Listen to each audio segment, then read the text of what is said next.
Welcome to the Tech Egg. Don't get scrambled. Enjoy the video.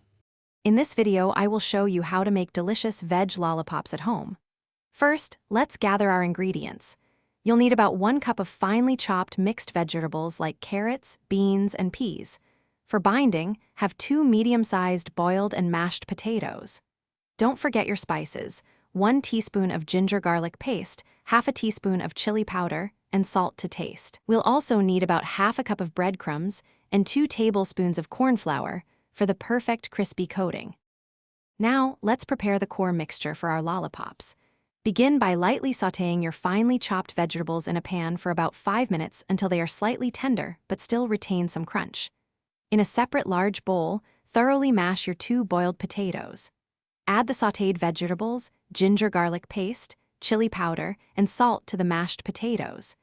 Mix everything together very well until it forms a cohesive dough-like consistency. This ensures all flavors are evenly distributed.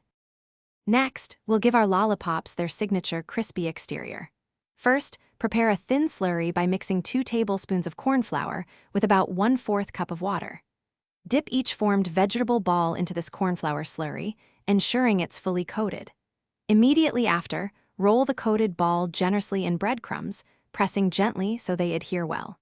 Heat about 3 cups of oil in a deep pan over medium-high heat. Carefully deep fry the lollipops in batches for about 3 to 4 minutes until they are beautifully golden brown and perfectly crisp. Finally, it's time to serve your delicious homemade veg lollipops. Once fried, carefully remove them from the oil and place them on absorbent paper to drain any excess oil. For that classic lollipop presentation, gently insert a small lollipop stick into each one. Serve these hot and fresh with your favorite dipping sauces, such as spicy Szechuan sauce, tangy tomato ketchup, or a creamy mint chutney. A sprinkle of fresh coriander or finely chopped spring onions makes a lovely garnish. Enjoy your crispy, flavorful snack. Thanks for watching. Consider subscribing if I helped unscramble your problems.